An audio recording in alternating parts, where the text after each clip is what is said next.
that would really be a strong move from him. That would really be a strong move from him. In the meantime, masses of troops right here in the middle of the map coming in with some Scourges and some Mutas trying to pick off some science vessels, but that didn't really work out. And also waiting at this 12 o'clock position, so we also might see some command center here, command center at the 3 o'clock position, and that would mean 4 expansions for Flash, and how huge would that be?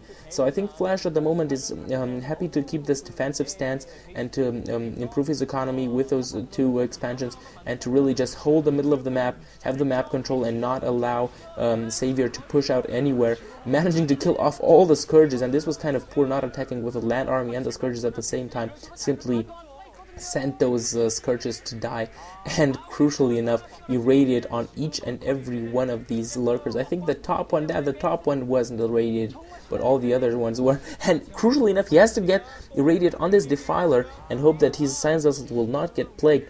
Indeed manages to irradiate the defiler and does not get plagued, and now he's running around. He has to take care. This is I think an often mistake, to push the science vessels too close to a defiler and then also get plagued. This is something that you really want to avoid. Making a dark swarm before he dies is not a really big problem, but getting plagued before defiler dies, that's a problem for Terran. In the meantime, managing to kill these troops that attack from behind, and he will be able to take out this 10 o'clock expansion. And crucially enough, this is really what I was talking about, you don't want to get plagued, and this is exactly what happened to all these troops. They all get plagued, and I believe that, you know, Savior will again be able to kill these forces attacking here. He will also not lose the expansion at the top left. However, he lost this one, and this still is again a big blow to him, simply because economically he's falling further and further behind, and Flash is able to reinforce his troops very quickly. I think he's got the one at the 12 position up and running, and I believe that at the 3 o'clock position he also does. So strong, very strong looking. And I think that there was actually were 2 science vessels that were taken out with that Scourge due to the splash damage. So good job there from actually not, actually still sitting idle around. I thought that expansion would be up and running by now. I was wrong, so sorry, I'm a noob, I know. So in the meantime, 9 pumping from 2 starports, science vessels, and from 9 barracks, medics and marines, so looking very, very strong in this game, Flash. And personally, I don't see Savior coming back into this one, simply because the Wonder Kid is really amazing. And now coming in with these Scourges, actually get irradiated on those Scourges, and you really have to also separate the Scourges, just as with the Mutalisks. Yeah, Savior did manage to do that, but yes, Flash is looking very strong. He's got a very, very powerful army, and he's simply able to radiate everything that is in his path. And these Scourges are too little, too late, I believe.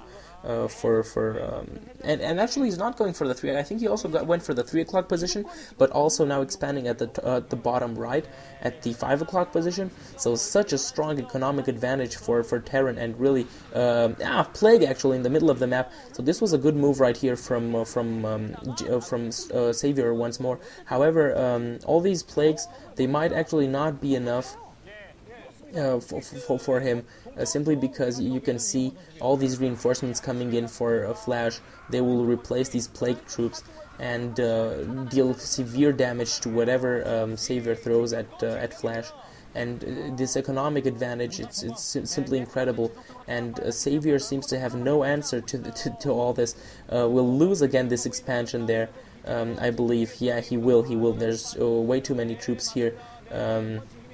And he actually now, as I see all these troops, he actually might also lose the one at the top left, and this would really be a severe blow. I think this would really be the game-ending move right here from Flash. He took down that expansion, and now he's going on for this other expansion. Indeed, quite a number of Sunkens. However, the Sunkens are not reinforced with any Zerglings or units of that kind, and also Firebats, and Firebats do good damage over there, and leaving these tanks behind actually to deal, to try and hold off these attacking forces for as long as possible. Also coming here with the science vessels, and this is a move that you often see in TVZ, self-irradiating the science vessels to take down the Zerglings. So really lost that expansion also, and Flash is still looking very strong with what he has. managing to kill everything. Another play going off before that Defiler died, but I don't personally think that this is enough right now for Savior. He's not doing absolutely anything to harass Flash.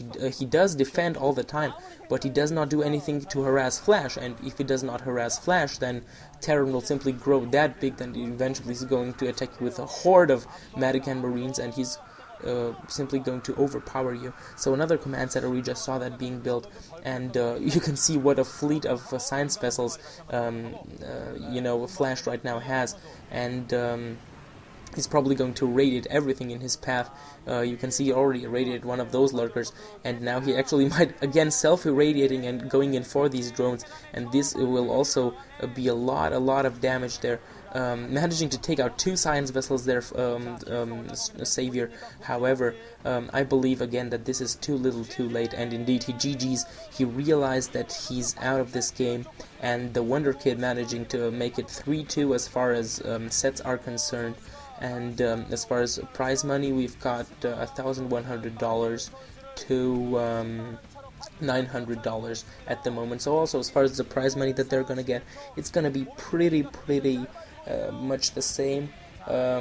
Of course, also important, what I want to mention again, 10% of it goes to a good cause, goes to charity foundations. So even though this is all pretty much fun and games and to stay in shape, they also get the prize money and also for a good cause. So I think the All-Star Skins match is a tournament that I would like to see a lot more often. It's definitely interesting simply because you've got mostly good players against each other. I mean, 910 versus GoGo as the first match wasn't like, brilliant, especially since GoGo totally annihilated 910 with a 7-0 win, meaning he won $5,000. And let me tell you, I would really like to win $5,000 in one day playing StarCraft.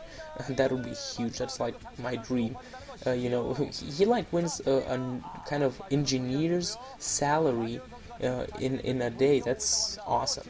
So anyways, something that I also forgot to say in some of my commentaries, go check out se2gg.com because there's a lot of cool stuff there, also the forums, and definitely the best amateur commentators around, and by this I mean definitely Clazzard, Diggity, and Moletrap there, and also great people with FP VODs, Combat Axe, and as of late also DS073, and also many rising commentators as DS073, myself, Rise, Greth, Razd, and a lot of people.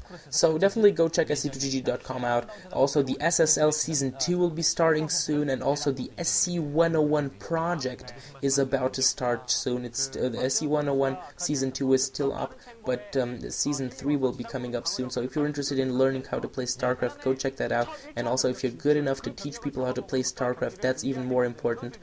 Go, because really it's a great job to teach people, and it's really nice to see them grow with your advice. So this was Blade of Fire with the 5th set. I'll be coming with the last 2 really shortly. So thanks for watching, guys.